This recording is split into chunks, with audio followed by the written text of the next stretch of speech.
This podcast is sponsored by Camera Museum of London and Tang Cigars at 44 Museum Street, London. Welcome to a Fish Out of Water podcast. This is your host, Richard Lipman. Today we are interviewing Michael Sartain. This is part 1 of part 2 of this podcast. Okay, I'll get the Can you hear me okay? together here. Yes. Michael, thanks for joining me. For sure. Let me just put a pin on here. At some point in about 2 minutes, if that's all right, I'm going to get my coffee. Okay. Do you have headphones? Because I can hear myself through your speakers. Oh, okay. That's okay. It's a bit tricky. What I could do is switch my speakers off. One moment. Let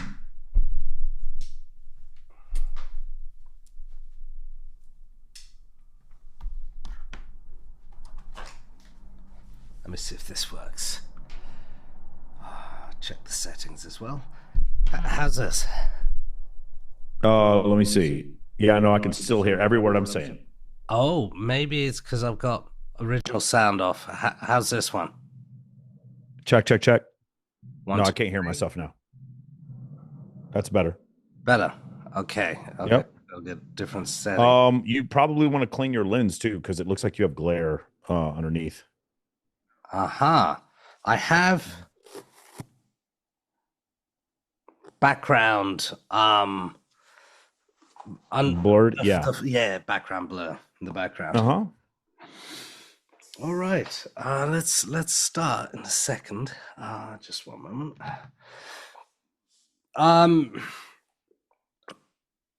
Michael Sartain, tell us a bit about your background. Where you're from. A bit of how you grew up, culturally and philosophically, educationally. Yeah, for sure. I grew up in East Dallas. I went to Woodrow Wilson High School in East Dallas. Pretty much, very few of us spoke English there. It was mostly an ESL school, English second language. East Dallas is a lot of Hispanic people. And I played football and basketball, ran track, and did a bunch of other stuff. I was on the chess team and the debate team, and I did a bunch of stuff. But it wasn't because I was some super athlete. It was because we just didn't have any varsity players who, you have to pass your classes in order to do anything. So, I graduated from there. I went to UT Austin. This is the first place that I realized that I didn't learn shit in high school. My high school was just like, they did not care about teaching us at all. In fact, the superintendent of our school district, the DISD, in 97 was convicted of a felony for embezzlement. And I was like, oh, that makes sense. That's where all the money went, because our school was a shithole. So went to UT Austin. And then while I was at UT Austin, MCI WorldCom and Enron crashed. Like they went out of business.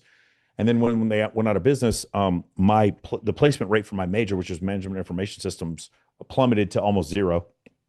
So I went to try to go get a job at like GameStop or someplace like that, and Radio Shack, whatever.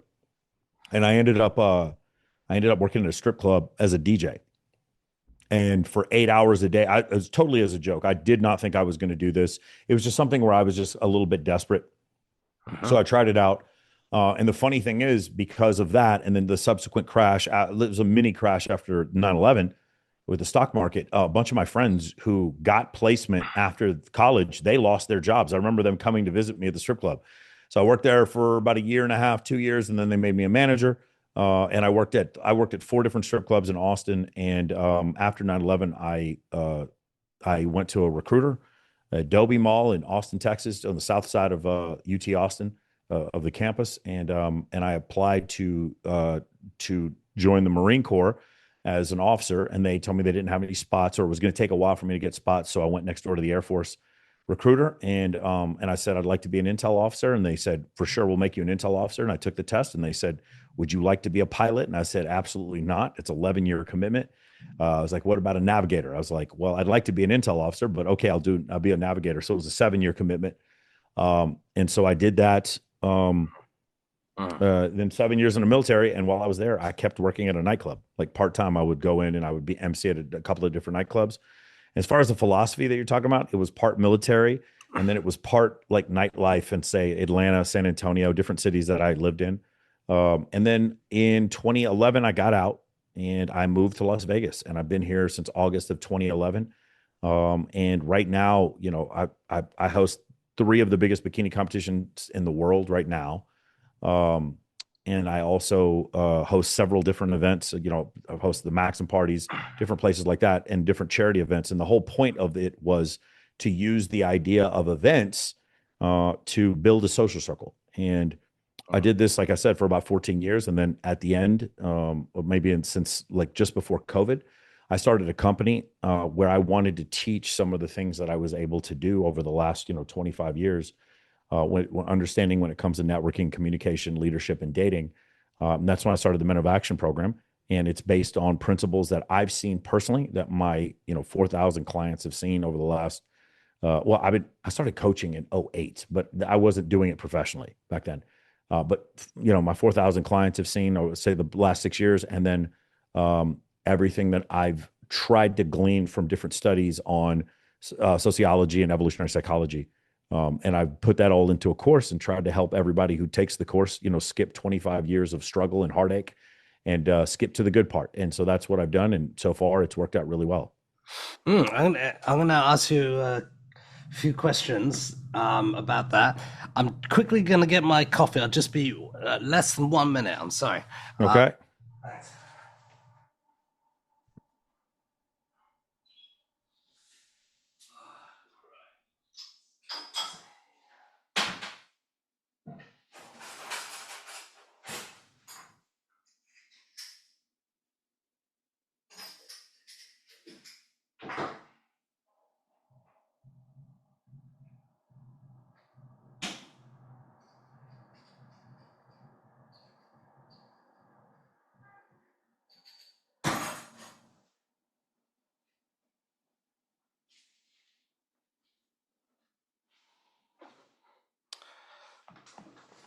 Would you say that you were brought up in a sort of conservative environment back in Texas? In Texas. So it's an interesting question. My grandfather was very much a liberal. He almost to the point of very much. I mean, I wouldn't call him a socialist, but pretty close to that. My grandfather was a very, very much a liberal academic. And then my father was, right of center. I would say right of center. We did go to church, but I wouldn't say it was strict conservatism. And also me growing up in a neighborhood full of minorities and just kind of seeing how the other half lived, I had a lot more empathy for how poverty worked. I worked at this pool in South Dallas called JJ Craft, and I probably saw 4 or 5 shootings while I was there. And it's just kind of a realistic thing where a lot of people are sheltered from that. But when you see it firsthand, then you can kind of understand people's plight. Do you know what the frustrations were about?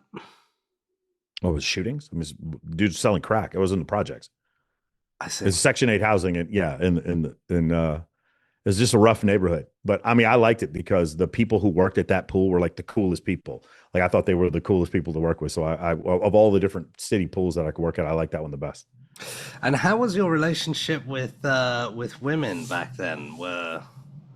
Let's say high school, terrible. Like I was always the friend zone. No girl really took me seriously. I talked too much. I would qualify myself too much, especially junior high, high school, just terrible. Then I would say in college, it's college. I went to a college with 52,000 undergrads. So it was like, yes, at that point, I was meeting women on a semi-regular basis, but it wasn't like I was accomplishing what I wanted. I was just kind of like holding on for dear life half the time. When I started working at a gentleman's club, I have to tell you, I'm not going to tell you, obviously, those aren't the most high-class women. I'm fully aware of that. But if you're disillusioned about women, meaning like you've got your beliefs about how to date from the church, Disney, and from big media, from big tech and legacy media, you watch movies like Hitch and you think that that's how you date women. You read books like 50 Shades of Grey, stuff like that. You believe in the 5 love languages. If you're one of those people, then when you work at a gentleman's club, then you come to the realization that none of that shit is true. And the dynamic between men and women is very different. It's very different than the way it's described. In a lot of ways, it's the reason why it's not described accurately is because it makes men look bad and it makes women look bad. And so that's the reason why it becomes an inconvenient narrative for people to have when you go over, how much men care about youth and beauty and how much women care about men acquiring resources. And when you look at it like that, you find it to be this universal across every culture, then it makes human interactions look shallow. Or like Orion Taraban says, all relationships are transactional, especially in the beginning. Oh, okay. That's interesting. Tell me, the military, did it reinforce a sense of duty and discipline? Was that something you were lacking Oh previously? yeah. Accountability, duty, not so much. I felt a duty to join. I mean, I don't think it reinforced that, but I always felt that. Discipline, yes. I'll tell you what it really helped me with. So I do debates now. I don't do as many as I used to. I used to do several on any topic like war. Yeah, I've debated flat earthers. I've debated several different people, debated intersexual stuff. I've had several debates like this. And one of the things that I think catches people off guard is how much I'm willing to study, and how much research I'm willing to do before I debate someone. And the reason why was because, when I was a first lieutenant, I was like pretty badly embarrassed. I was supposed to give a briefing on, I want to say, the landing gear or the pneumatic system in a KC-135. And I go up there, there's all these other evaluator navigators in the room, and they were all supposed to like sit there and listen to me. And I could just tell, not disgusted, but they were disappointed because I just barely put in the minimum amount of effort to know what it is that I was talking about. And I was like, I will never, ever experience this feeling again. I will never get caught flat-footed or be unprepared. And so from that point on, every time I do a podcast, or I interview someone on my podcast, I do a ton of research. And every time I do a debate, I try to have more data than my opponent. Um, what made you well, I suppose it was a process, right? To get from, you know, gentleman's club to the military and then into entrepreneurship. Would you consider you're an entrepreneur? I mean, well, I wouldn't have considered it before until maybe 2019. It's really funny because, my friends, I would say, are guys like, you know, Owen Cook or Bradley or Ty Lopez, or, these are guys that I associate with, or even maybe like Wes Watson, Dan Fleischman, Bilzerian, Ryan Stewman. I mean, I just named a bunch of these guys, Ryan Pineda. These guys are all entrepreneurs, but I really wasn't an entrepreneur. And then poof, I was. And it really is one of those things. It's like the 5 people you surround yourself with.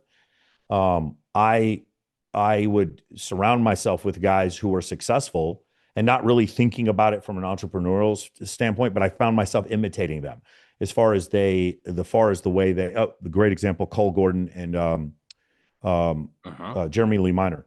Those guys, those are sales trainers. And like I started to pattern a lot of things in my business after things they were doing. And then, and they were entrepreneurs. And I just it's just one of these things where it's like, if you live in a building and you and your neighbors all go to the gym together and you guys are they're all in really great shape, you're going to get in really great shape as well, just by osmosis. And just by being around them, just by transference. And so I think that's the same thing that kind of happened with me, is that, because of the podcast, I started hanging out with people. I'm not, yes, they're pretty financially successful, but they were more like really, really shrewd, incredibly intelligent, really successful entrepreneurs.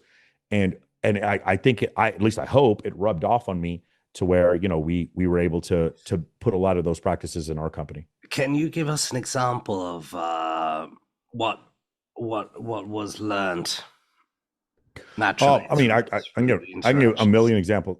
Yeah. So like this microphone right here, this is the same one that Joe Rogan uses. The background that I have here, a friend of mine used it. This is not, I mean, this is a television behind me. We had a company called On Screen Authority build this whole set for me, right? So I learned that from another friend of mine. The way I do my guests and ask questions, that is a combination of the research I saw Patrick Bet-David doing, and then the open-ended questions, and kind of like the way, I do my podcast kind of leaning in like this. This is Joe Rogan. That's where I kind of got the idea. You also notice I have a very short intro to my podcast. That's also from Joe Rogan. There's like pretty much everything. So our sales funnel is kind of patterned after V shreds. I would say our VSL is kind of like there's a couple of different companies we pattern our VSL after, and then our sales trainers are definitely disciples of Jeremy Lee Minor and Cole Gordon and Jordan Belfort. What else? Yeah, just I've taken a piece from almost every one of those people. Like Ryan's what's his name? Dan Fleischman. Do stuff for other people and then expect nothing in return. Dan Bilzerian, you do as much as you can on social media to show high status with low perceived effort. Learning from just all kinds of different guys. Oh, my buddy, Rich Summers, he runs advertisements to a webinar now. Like these are things, like all these different ideas that I have having dinner with these guys who are geniuses. Like when it comes to business, I've learned so much. And a lot of people think that my course is a dating course. It's not. I pass along a lot of these things that I learn to my clients in the program as well. Teaching guys how to host a podcast is also another thing I do. We just released 6 different modules on podcasting. So, I mean, just all those different things that I try to pass along that I've learned from guys who are all those guys I just mentioned. I think they're better than me or more successful than me, or at least in some area. I forgot Justin Waller too. In some area, they're more successful than me. I do. Brandon Carter too is another guy. I know I'm going to forget a bunch of guys, but all these dudes inspired me, and every single one of them, when I have a question about business, I know I can just reach out to them, and then they're just going to tell me exactly, exactly how they solved this problem that I have as well. Can I ask? I mean, you said that you've trained 4,000 people, 4,000 men. Yes. I mean, if a trans male person would turn up to one of your courses, would you teach them? It depends if what they needed was aligned with what it is that we were doing. So if a woman who became a man, I probably am going to say, again, if that person saw what it is our goals were and was in alignment with that, then I definitely would do it. We have had homosexual men be in the course. Cable, he was the first guy to do that. The dude was awesome, and it was really interesting because the social circle aspect it was exactly the same for his community. He was a gay dude that lived in Minneapolis. Was exactly the same for his community as it was for straight guys. So it was interesting. Social proof still worked the same way. Like a lot of the different mechanisms still existed. But yeah, I don't. You talking about born biological female and transition to a man? I would say most likely that we would do that. The only thing is they would have to be in alignment with some of the things that we believe. And one of the issues is why I think someone like that hasn't joined the program previously is because we have a very strong inclination towards evolutionary psychology.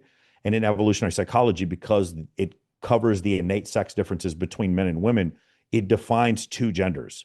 Well, someone who's trans might not like that. And that's the only reason why that might be an issue. But it's not something on our end that we'd have a problem with.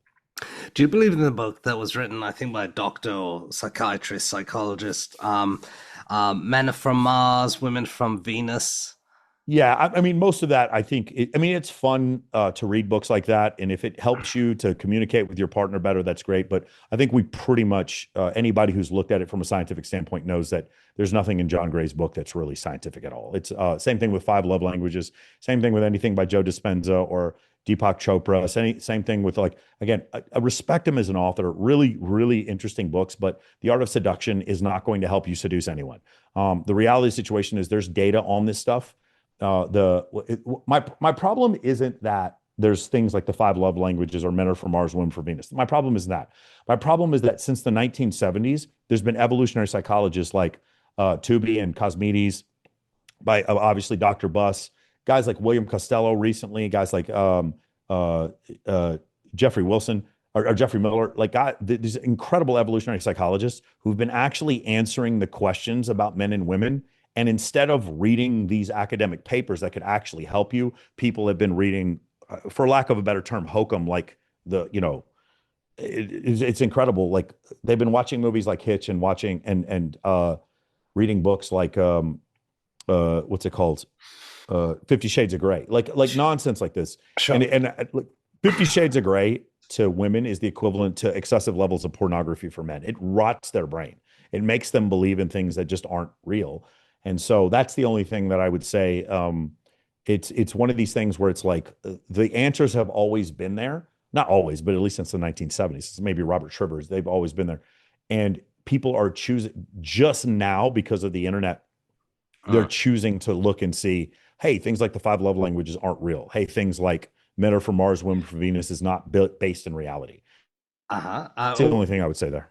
What's real? I mean, are we talking connections with psychology or like Freud or Jung? No, no, Is a there lot, any a lot. I mean, connection? Freud is an incredibly smart guy, but a lot of the stuff that he came up with was debunked. Carl Jung, again, these are incredible thinkers, but this is not what I'm talking about. What I'm referring to this is like you have a philosopher and then you have Isaac Newton, right? Was Isaac Newton a philosopher? Maybe, but he has a definitive explanation for gravity, 9.81 meters per second squared. Like we understand how gravity works, and it's an exact objective reality.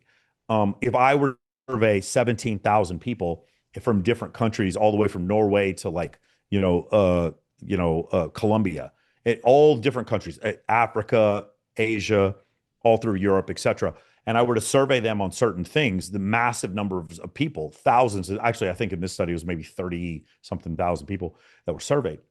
If I were to do that and I were to consistently see in every single society that women care more about men's ability to procure resources than the other way around, in every society, women wanted men that were taller than them. In every single society, men preferred women who had more looks of youth and symmetry.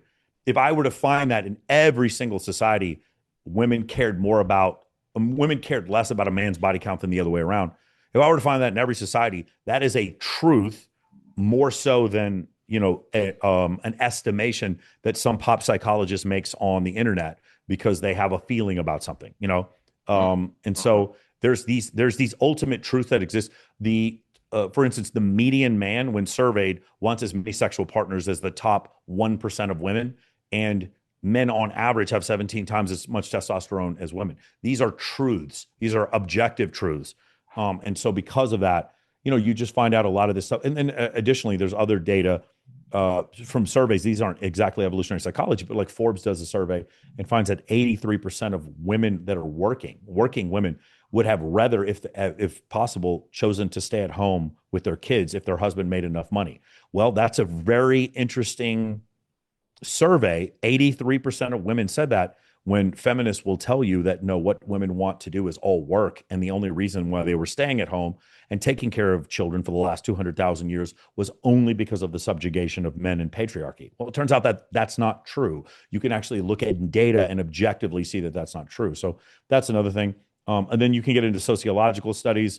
Like, for instance, the pay wage gap is mostly due to the fact that when women give birth and they go on maternity leave for a while, it actually hinders their career pay trajectory. And they've done experiments with lesbian couples and with heterosexual couples, and they compare the lesbian member who did not take care of the child with the man who also did not stay at home to take care of the child. And they find that they have similar career trajectories. And then the same thing with the caretaker female in both of these couples, and they find similar career trajectories, which is what you would not expect if there was a legitimate pay wage gap. The pay wage gap turns out to be a childcare gap. So things like this, these are truths that you can discover if you're willing to look for the data. And a lot of people don't want to because it makes people some of the findings are disturbing, and sometimes especially when it comes to things like homicide, or one of the most disturbing ones I've ever seen is men who bully in high school have more sexual partners, and women who get bullied in high school have more sexual partners, and men who get bullied in high school have fewer. Like that's a real. It seems obvious when you think about it, but when you really look at that data, doesn't that countermand what a lot of women say about the sensitive man? It's like there's so many things when men are victims of violent crimes. The men that are victims of violent crimes, they show these men these pictures to women of these men who have been attacked, and the men seem less attractive to those women. Women report that these men are less physically attractive. Well, why is that? Well, generally, probably because they were attacked in part because they had fewer masculine features. Again, we go down a really dark path once you start discovering this stuff. But what most of society wants to do is put their head in the sand and pretend like none of this is real. We're all equal. We're all the same. We are equal, but we're not the same, especially not men and women. We are all equal, but we're not the same. And so discussing these differences is very offensive to people. It doesn't make any difference what my answer is. The fact that I'm asking the question is the problem for a lot of people. And I see also in your book, in your on your website, Men of Action, there's a few books that you recommend, including The Power of Now. Yes. The One Thing, The Subtle Art of Not Giving a Fuck, Ready Player One. Will you be writing a book? So if I write a book, someone's going to have to help me. So I have a couple of friends. Obviously, Rollo Tomasi is one of my best friends, and he's on book 6 now, and he's actually mentored me in a lot of things. Like I have a clips channel because of Rollo. There's a bunch of stuff that I've changed because of Rollo. And I will say that if I do write a book, I'm going to need a lot of help from him. I'm probably going to ask Dan for some help. But it would be one of these things where I'm going to sit down and talk almost like to a therapist, and then they transcribe it and then have ChatGPT check all the grammar and then release it like that. Then I'll probably read the audio version. I just don't have the bandwidth to write a book. And every single person that I've talked to who's written one has just told me that it is unless you're just an author who loves doing it and you can't stop writing, it's a very difficult thing to do. Recently there was an article entitled "My Job at 7,500: Dating Boot Camp: Toxic Masculinity Rules" by I think it was there was a writer that ventures into the dating coach industry. James Bloodworth, he's a journalist. I think he's written a few books as well. What do you make of that title? Because they connect it with the dating coaching industry, with people like Andrew Tate and others, and toxic masculinity. What's your take on that? One of the things I thought was someone did show me that I thought was extremely disturbing is that they used the show Adolescence on Netflix as almost like a point of proof, a point of evidence. Adolescence is about a middle-class Anglo child who kills one of his classmates. Spoiler alert if you guys haven't seen it. By the way, it's really well done, very, very well acted. And the reason why he kills her is because he was exposed to manosphere content, Andrew Tate type of content. So one of the things that happened after that show came out is I went and did some research, and I said, is there any example anywhere in the United Kingdom of a middle-class Anglo child watching red pill content and then going off and committing these acts? And of course, you can probably guess the answer is 0. It has never happened. The show Adolescence is a complete work of fiction. To use it as evidence against someone seems a little bit lazy literary work is the way to do it. The other thing is, I believe there was a mention in the article of I forgot the guy's name. He in Santa Monica, and he killed some people. What was his name? He went, gosh, I can't remember what the guy's. Elliot Rogers, that was his name. And again, you understand from a literary perspective, one of the laziest things to do is to try to make a correlation when there is none, because you can't find any evidence. Elliot Rogers committed the crimes that he did, and then I believe he took his own life. I forgot if I don't know what the whole story is, but that happened before myself or any of the people mentioned in that article were even on the internet. So to use it, it's one of these things. It's like, we can't really come up with anything. So instead, what we're going to do is just like, it's almost like, have you ever heard, what was the, there's some theory. It's like when two people are having an argument, the first one who starts invoking the Nazis is the one who loses, right? Because it's like you've gone to the ultimate hyperbole, because there was no real fundamental grasp. And I think the reason why he chose me to write that about was probably because there was a photograph of me and Andrew Tate, and it probably made the cover of his article look a little bit better. There was other things. From my understanding, I read in there, he calls me a sergeant in the military. Richard, you did like minimal research, and I'm pretty sure you figured out that I was an officer in the military. I was a captain. For him to call me a sergeant in the military means that he did the like lowest. The best response I can give for the article is lazy. Does that make sense? Yes. Like invoking Elliot Rogers, calling me a sergeant when I'm a captain. Lazy is probably the best way to do it. And then the other part is he was friends with my business partner for 7 years and then just turned his back on them, as well as a few other people, and then used his contacts with me to try to talk to other people like Owen Cook. I have the text messages to show. So to be honest with you, here's the other thing. I understand, because I used to have a PR agency. He obviously hired a PR agency to write the article. He took the article, the PR agency presents it to the Times, and then the Times doesn't do the slightest bit of due diligence on the article and then ends up posting it. And I feel like it's a kind of beneath the Times to do something like that. But I understand, with a liberal bent and with like a blue pill bent, I understand why they would do that. And I get it. Like James Bloodworth is a grifter he has a grift just like anybody else. And he's trying to make his grift off the whole wave of the adolescence, anti-Andrew Tate, anti-red pill stuff. I'm not really red pill. I think anybody who looks at the article with any sort of criticism or scrutiny knows that, like, I've never said the 80-20 rule. That's also invoked in the article. I've never once in my life ever said the 80-20 rule.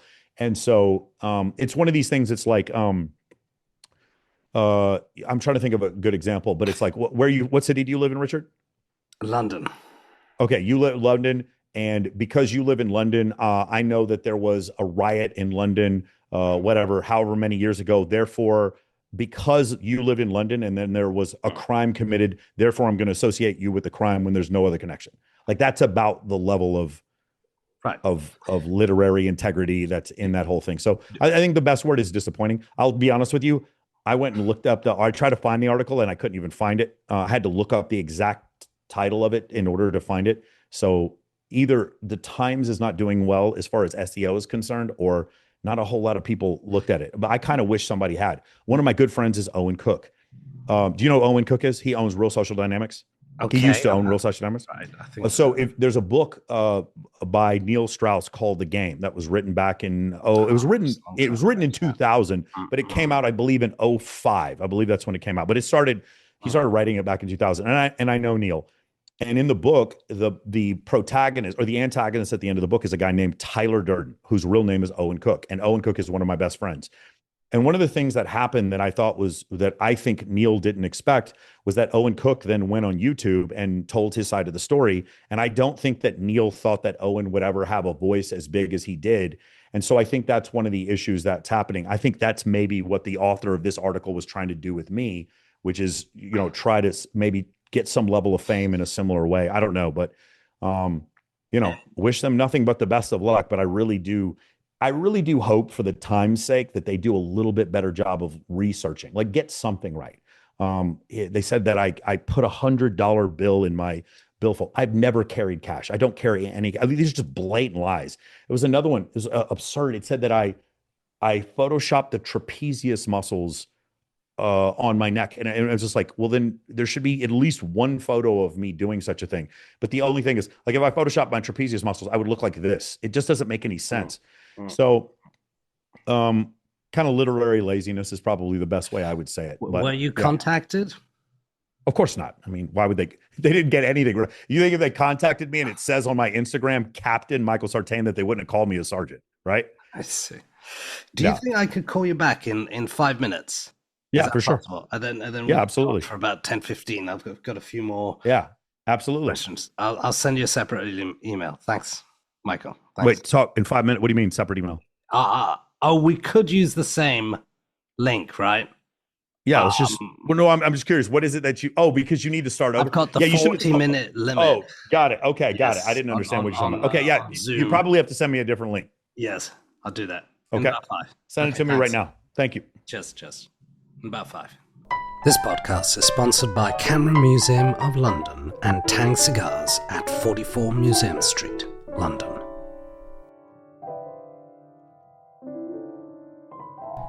Thank you for listening to a Fish Out of Water podcast. This is your host, Richard Lipman. Should you have any questions, comments, or suggestions, please get in touch.